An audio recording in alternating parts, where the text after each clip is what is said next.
الرحمن الرحیم الحمد للہ وحدہ والصلاة والسلام علی من لا نبی بعد اما بعد۔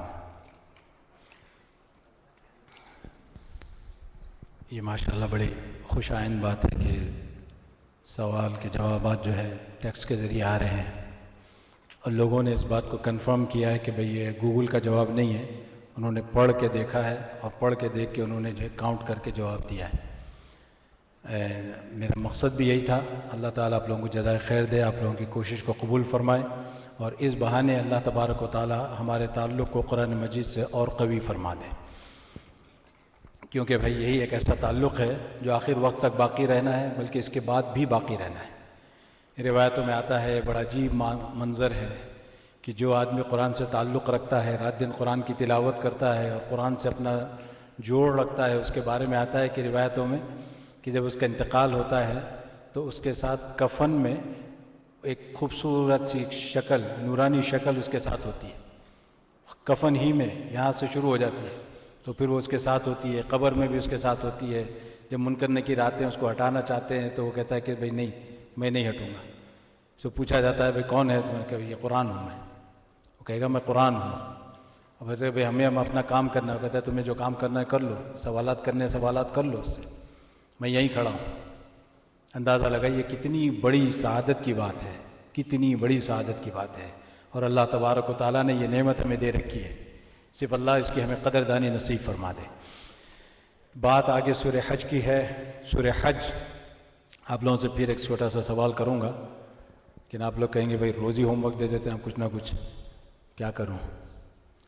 یہ بھی عجیب معاملہ ہے، اس میں بھی دو پارٹیاں ہیں۔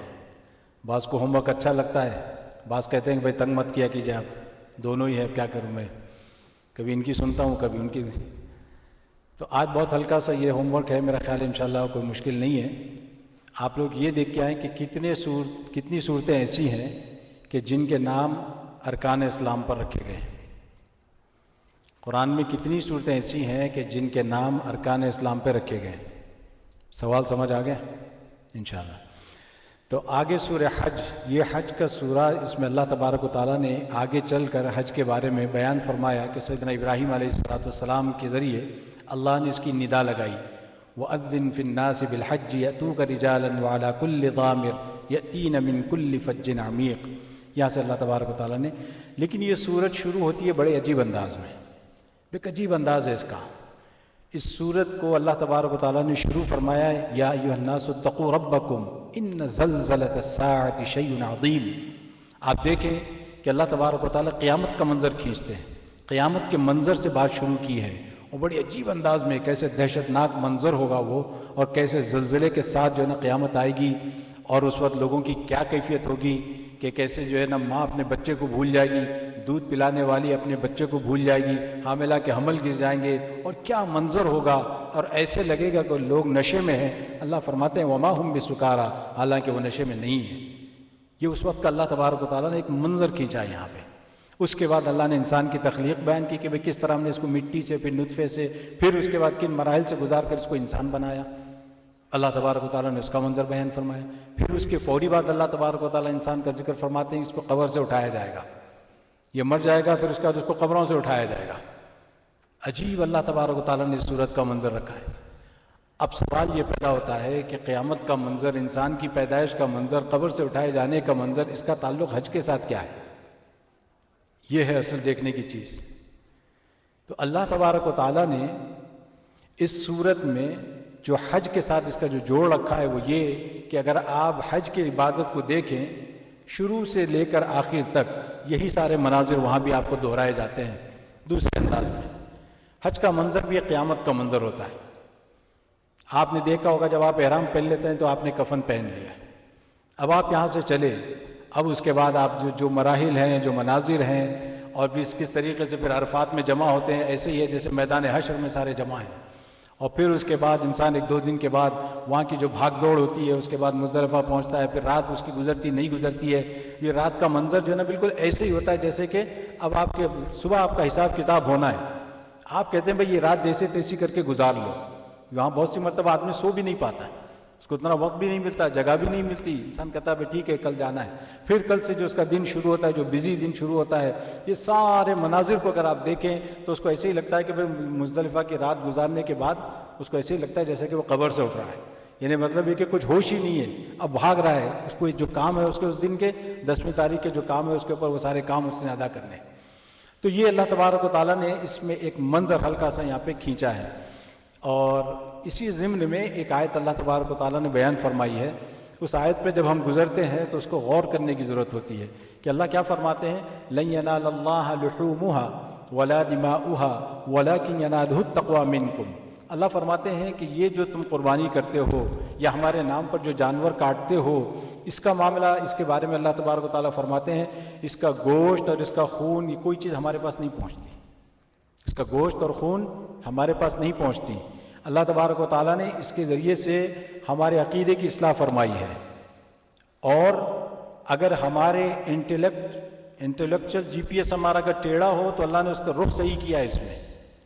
یہ اللہ تبارک و تعالیٰ فرماتے ہیں کہ بہت سی مرتبہ یہ سوال ہمارے ذہنوں میں آتا ہے کہ جب بقرعید کا موقع ہوتا ہے ہم کہتے ہیں بھئی یہی پیسے اگر ہم کسی غریب کو دے دیں اس کی مدد ہو جائے گی، بجائے اس کے کہ جانور پہ جانور کاٹے جا رہے ہیں، جانور پہ جانور کاٹے جا رہے ہیں. اس کا کیا فائدہ؟ اس سے تو گوشت ضائع ہوگا، جانور یہ ہوں گے، اس کا کوئی فائدہ نہیں ہے. اب پھر آج کل تو انوائرمنٹلی بحثیں بھی شروع ہو گئی ہے کہ بھئی اتنا خون، اتنی غلاظت اور اتنا یہ سب کچھ ہو رہا ہے. اللہ فرماتے ہیں کہ تم جانور کس لیے کاٹ رہے ہو؟ گوشت کے لیے کاٹ رہے ہو. ہمیں گوشت کی ضرورت ہے کہ ہم نے تم سے گوشت مانگا ہے؟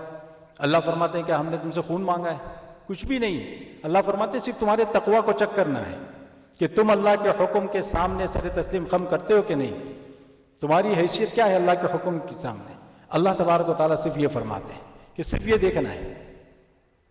اسی لیے فرمایا کہ کچھ احکام ایسے کہ وہاں پر عقل کام نہیں کرتی آپ کی. حج کا پورا منظر آپ اٹھا کے دیکھ لیں گے، آپ کو یہی معلوم ہوگا.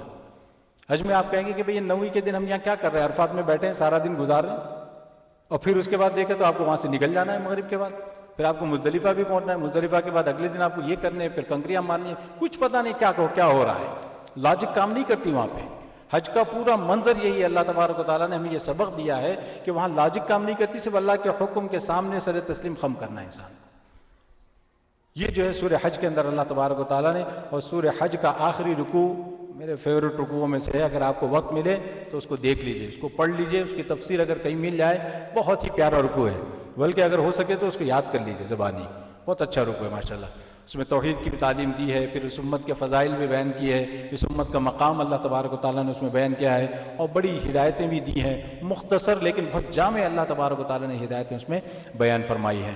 کچھ حضرات نے، میں چونکہ بات یہیں پہ ختم کرنی تھی، لیکن کچھ حضرات نے کل مطالبہ کیا تھا کہ بھائی وہ آپ نے کہانی کل ادھوری چھوڑ دی تھی، اسٹوری جو سنانی تھی مجھے. کسی نے یہ پوچھا تھا کہ بھائی حسن بصری رحمۃ اللہ علیہ کے ساتھ پھر حجاج نے کیا کیا. حجاج کا جو ہے معاملہ یہ ہوا کہ پھر بات چیت ہوئی، اس کے بعد حسن بصری رحمۃ اللہ علیہ کو اس نے چھوڑ دیا، آزاد کر دیا کہ بھائی ٹھیک ہے. اس کے بعد ہوا یہ کہ حجاج نے جو کام کیا، وہ ایک بہت مشہور تابعی گزرے ہیں سعید بن جبیر رحمۃ اللہ علیہ. اس نے ان کو جو ہے نا بلا کے جو سب سے آخری قتل اس نے اپنی زندگی میں کروایا وہ سعید بن جبیر رحمۃ اللہ علیہ کا تھا. اور یہ بڑے تابعی تھے، حضرت عبداللہ ابن عباس رضی اللہ عنہ کے شاگرد، قرآن کے مفسر، بڑے زبردست قسم کے عالم تھے. ان کو جب حجاج نے بلایا اور سامنے جو مکالمہ ہوا، بات چیت ہوئی، وہ بات پوچھتا رہا کہ بھئی اس آدمی کو جو ہے نا قبلے کی طرف رخ کر لیا تھا. انہوں نے کہا کہ ان کا رخ قبلے سے پھیر دو. تو انہوں نے کہا اینما تولوا فثم وجہ اللہ. انہوں نے آیت پڑھی، پھر جس طرف بھی تم منہ پھیرو اللہ تبارک و تعالیٰ موجود ہے. پھر اس نے کہا کہ ان کو زمین پہ ڈال دو. پھر جو ہے نا وہاں سے جو ہے نا منہا خلقناکم وفیہا نعیدکم. آپ نے جو ہے نا چونکہ بڑے زبردست مفسر تھے، جو وہ کام کرتا قرآن کی آیت پیش کرتے. اور ایک عجیب منظر یہ ہوا، بالآخر حجاج کو برداشت نہیں ہوا، اس نے قتل کا حکم دیا اور آپ کو قتل کر دیا گیا. جب آپ کو قتل کیا گیا آپ کے دربار میں، تو حجاج بھی پریشان ہو گیا کہ اتنا خون کیسے نکلا اس آدمی سے. کیونکہ حجاج نے تو ایک دو نہیں، سینکڑوں ہزاروں کی تعداد میں لوگوں کو قتل کروایا، ہزاروں کی تعداد میں. تو ظاہر ہے کہ اس نے سب کے خون دیکھے، یہ خون دیکھ کے وہ حیران ہو گیا کہ اتنا زیادہ خون کیوں نکلا. پھر اس نے لوگوں کو جمع کیا، پوچھا کہ آخر کیا بات ہے. اس نے وجہ معلوم کرنے کی کوشش کی تو ان لوگوں نے کہا کہ اس آدمی کے دل میں ذرا برابر بھی موت کا خوف نہیں تھا. یہ موت کا خوف نہ ہونے کی وجہ سے اس کا نیچرل خون جو ہے وہ سامنے آیا. اب جو لوگ اس سے پہلے تم لوگوں کو جو قتل کرتے تھے وہ موت کے خوف سے آدمی سوکھ جاتا تھا، تھوڑا سا خون جو ہے اس کا یہ ہو جاتا تھا۔ اس کے بعد روایتوں میں آتا ہے کہ جب یہ سعید بن جبیر کو اس نے قتل کیا، قتل کرنے کے بعد ایک عجیب قسم کے جنون میں مبتلا ہو گیا، عجیب قسم کی دماغی کیفیت اس کی جو ہے نا یہ ہو گئی۔ جب بھی وہ سوتا خواب میں چیختا ہوا چلاتا ہوا اٹھتا تھا کہ سعید سعید سعید، ان کا نام لیتے ہوئے اٹھتا تھا، جن کو آخر میں اس نے قتل کیا ان کا نام لے کے اٹھتا تھا چیختے ہوئے۔ کہتا کیا ہوا؟ لوگ پوچھتے ہوئے کیا ہوا؟ تو بولے نہیں، جب بھی میں سوتا ہوں تو سعید میرے خواب میں آتے ہیں اور مجھ سے پوچھتے ہیں کہ بتا مجھے کس جرم میں قتل کیا تو نے۔ مجھ سے ایک ہی سوال کرتے ہیں سعید آ کے کہ بتا مجھے کس جرم میں تو نے قتل کیا۔ تو اس وجہ سے جو میں گھبرا کے آنکھ کھل جاتی ہے، میں اٹھ جاتا ہوں۔ اب وہ سو ہی نہیں سکتا تھا، اور بالآخر اللہ تبارک و تعالیٰ نے اس کو ایک ایسی بیماری کے اندر مبتلا کر دیا، اس کو جو زمہریرہ کہا جاتا ہے۔ زمہریرہ کا مطلب ایک ایسی بیماری ہے کہ اس کو جو ہے سردی لگتی تھی، سردی لگتی تھی، اتنی سردی کہ انگیٹھی بھی اگر آپ اس کے ساتھ رکھ دیں تب بھی جسم کو بھی چپکا دیں انگیٹھی، تب بھی جو ہے نا وہ اس کی سردی ختم نہیں ہوتی تھی۔ اس کیفیت کے اندر وہ مبتلا ہو گیا تھا، اور بالآخر اس کی کیفیت یہ ہو گئی کہ ان لوگوں نے دیکھا کہ بھائی اطباء نے جو ہے نا جو تشخیص کی، ان لوگوں نے کہا کہ بھئی اس لگتا ہے کہ اس کے پیٹ میں کوئی جو ہے نا کوئی مرض ہو گیا ہے جس کی وجہ سے یہ نہ سو سکتا ہے نہ کچھ کھا سکتا ہے۔ تو ان لوگوں نے تحقیق کرنے کے لیے، تشخیص کرنے کے لیے، ظاہر ہے اس زمانے میں دیکھے کیسی ان کی ٹیکنالوجی دیکھیں، آج تو ہمارے پاس کیمرے ہیں، اندر کیمرہ ڈالا، آپ نے دیکھ لیا کہ بھئی کیا ہو رہا ہے اندر۔ ان کی ٹیکنالوجی کیا تھی اس زمانے میں؟ انہوں نے کیا کیا کہ دھاگے کو جو ہے روٹی کا ٹکڑا باندھا، روٹی کا ٹکڑا باندھ کے اس کو جو ہے نا اندر اتار دیا، اس کے حلق سے نیچے اتار دیا۔ اب ظاہر ہے وہ اندر جائے گا تو وہ جہاں بھی گھومے گا کرے گا، وہ اپنے جو چیزوں سے ٹکرائے گا، پھر اس کے بعد اس کو کیا کرتے وہ لوگ ایسا جھٹکا دے کے اس کو کھینچتے باہر، تو ایک دم جھٹکے سے جو چیز آتی ہے اس پہ جو لگا ہوا ہوتا ہے اس کو دیکھ کے وہ اپنی تشخیص کرتے تھے۔ تو ان لوگوں نے جب وہ روٹی کا ٹکڑا ڈال کے حجاج کے منہ میں سے جب کھینچا تو دیکھا کہ وہ سارے کیڑے بھرے ہوئے، اس روٹی کے ٹکڑے پہ کیڑے بھرے ہوئے۔ تو ان لوگوں نے کہا یہ تو اس کو سرطان ہو گیا، یہ تو گیا، یہ تو اب وہ خوب مطلب یہ کہ اپنے آخر وقت میں خوب روتا تھا، اتنا روتا تھا، روتے روتے جو ہے نا اس نے آخرکار ان کو بلایا، پھر خواجہ حسن بصری رحمۃ اللہ علیہ، خواجہ حسن بصری رحمۃ اللہ علیہ کو بلا کے اس نے کہا کہ بھائی مجھے معاف کر دیجئے، مجھے معاف کر دیجئے، میں معافی مانگتا ہوں۔ خوب رونا دھونا جیسے بھی انسان کر سکتا ہے اس نے بھی کیا، لیکن ایک بات آپ کو بتاؤں، حجاج جو ہے نا بہت بڑا عالم بھی تھا، یہ آپ اس کو یہ نہ سمجھے، بہت بڑا پڑھا لکھا آدمی تھا، یہ بہت زبردست۔ آپ کو معلوم ہوگا یہ ہم قرآن مجید میں زیر زبر جو ہے یہ اسی کی کارستانی ہے، اسی کا کارنامہ ہے، جو کچھ اس نے کیا ہوگا، لیکن اس کے ساتھ ساتھ یہ بڑا کارنامہ کر کے گیا ہے۔ قرآن مجید کے اوپر زیر زبر نقطے وغیرہ جو لگائے وہ حجاج نے۔ تو خیر وہ روتا رہا، پھر آخر میں حضرت حسن بصری رحمۃ اللہ علیہ سے اس نے خوب دعاؤں کی التجا کی۔ انہوں نے کہا کہ اس نے یہ بھی کہا کہ بھائی میری صحت کی دعا مت کرنا، بس میری موت کی دعا کرنا کہ میں مر جاؤں تو کم از کم اس سے چھٹکارا مل جائے مجھے۔ اس کا انتقال ہو گیا بالآخر۔ انتقال کے بعد کسی نے دیکھا کہ بھائی کیا گزری، تو اس نے کہا کہ بھائی بس روزانہ میرے ساتھ یہی ہوتا ہے کہ میں قتل کیا جاتا ہوں اور پھر مجھے دوبارہ زندہ کیا جاتا ہے، پھر میں قتل کیا جاتا ہوں صرف سعید کے بدلے میں، جو آخر میں اس نے قتل کیا تھا نا سعید بن جبیر رحمۃ اللہ علیہ، سعید کی وجہ سے میں روزانہ قتل کیا جاتا ہوں۔ اللہ تبارک و تعالیٰ نے اس کے ساتھ یہ معاملہ کیا۔ تو خیر یہ تو کیونکہ وہ کسی نے کہا تھا کہ بھائی اس واقعے کو آپ مکمل کر دیں، تو یہ تو واقعہ پورا ہو گیا۔ ایک واقعہ مجھے اور بیان کرنا تھا، کل چونکہ بہت زیادہ ہو گیا تھا اس وجہ سے میں نے جو ہے نا اس کو چھوڑ دیا اور بات ذہن سے بھی نکل گئی تھی، لیکن آج چونکہ وہ بہت مختصر واقعہ ہے میں اس واقعے کو آپ کو سنا کے انشاءاللہ بات اپنی ختم کرتا ہوں۔ شیخ محی الدین ابن عربی رحمۃ اللہ علیہ بہت بڑے بزرگ گزرے ہیں اور بڑے انٹلیکچوئل تھے، ان کا واقعہ ہے، انہوں نے یہ واقعہ لکھا ہے اور اس واقعے کو حضرت شاہ ولی اللہ صاحب رحمۃ اللہ علیہ نے نقل کیا ہے۔ وہ فرماتے ہیں شیخ محی الدین ابن عربی کہ یہ ایک مرتبہ خواب میں انہوں نے اللہ کے رسول صلی اللہ علیہ وسلم کی زیارت کی۔ جب اللہ کے رسول صلی اللہ علیہ وسلم کی زیارت ہوئی تو اللہ کے رسول صلی اللہ علیہ وسلم نے ان سے ایک سوال کیا، تو اس سوال کو سمجھنے کے لیے تھوڑا سا اس کا بیک گراؤنڈ ہمیں سمجھنا ہوگا۔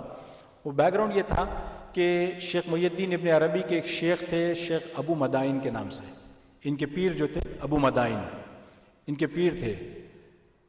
ہوا یہ کہ ان کے پیر سے ایک دوسرے آدمی کو جو ہے نا ایک خاص قسم کے تھوڑی سی جیسے ہوتا ہے الجھن ہو گئی، جس کی وجہ سے آپس میں دونوں کی بات چیت نہیں تھی، ایک طرح کا بس دونوں میں جو ہے نا تھوڑا سا تناؤ پیدا ہو گیا تھا۔ اس تناؤ کی وجہ سے وہ بھی بڑے بزرگ تھے اپنے زمانے کے، اور شیخ ابو مدائن یہ بھی بڑے بزرگ ہیں، لیکن چونکہ محی الدین ابن عربی کے پیر جو تھے وہ ابو مدائن تھے، تو انہوں نے یہ کہا کہ بھائی اس آدمی کی میرے پیر سے نہیں بنتی تو لہذا یہ بھی اس سے بات نہیں کرتے تھے. ظاہر ہے کہ بھائی میرے پیر سے جب نہیں بنتی تو پھر لا محالہ.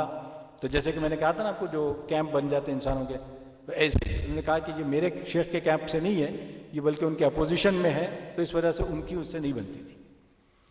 تو شیخ محی الدین ابن عربی رحمۃ اللہ علیہ فرماتے ہیں کہ اللہ کے رسول صلی اللہ علیہ وسلم نے مجھ سے یہ پوچھا کہ محی الدین تیری فلاں آدمی سے کیوں بغض رکھتے ہیں، فلاں آدمی سے تم کیوں بغض رکھتے ہو؟ اس آدمی کا نام لے کے پوچھا اللہ کے رسول صلی اللہ علیہ وسلم نے. تو انہوں نے کہا کہ یا رسول اللہ اس وجہ سے کہ وہ آدمی میرے شیخ سے بغض رکھتا ہے، اس وجہ سے میں اس سے بغض رکھتا ہوں. سنیے اللہ کے رسول صلی اللہ علیہ وسلم نے کیا جواب دیا. یہ بہت ہی اہم بات ہے ہم سب کے لیے. اللہ کے رسول صلی اللہ علیہ وسلم نے فرمایا وہ اس سے بغض رکھتا ہے، تمہارے شیخ سے بغض رکھتا ہے، لیکن وہ مجھ سے اور اللہ سے تو محبت رکھتا ہے. کہ مجھ سے اور اللہ سے محبت رکھتا ہے، کیا تم اس سے اس وجہ سے بھی محبت نہیں کر سکتے کہ وہ مجھ سے اور اللہ سے محبت رکھتا ہے، وہ مجھے اور اللہ کو محبوب رکھتا ہے؟ کتنی بڑی بات ہے. شیخ محی الدین ابن عربی رحمۃ اللہ علیہ فرماتے ہیں کہ جیسے میں خواب سے اٹھا روتا روتا توبہ کرتا رہا اللہ کے سامنے، خوب توبہ کی، گڑ گڑایا. اس کے بعد اپنے شیخ کے پاس گئے، شیخ ابو مدائن کے پاس گئے، وہاں جا کے انہوں نے سارا واقعہ بیان کیا خواب کا. اللہ کے رسول صلی اللہ علیہ وسلم خواب میں تشریف لائے تھے. پھر وہ شیخ اور مرید دونوں آئے، وہ اس آدمی کے پاس پہنچے، خوب تحائف تحفے تحائف لے کے گئے کہ اللہ کے رسول نے خواب میں یہ کہا کہ یہ اللہ اس کے رسول کو محبوب رکھتا ہے. بڑی بات ہے، بڑی بشارت کی بات ہے. تو جب یہ تحفے تحائف لے کے پہنچے اور ان کو واقعہ سنایا خواب کا، وہ بھی رونے لگے کیونکہ وہ بھی اللہ والے آدمی تھے.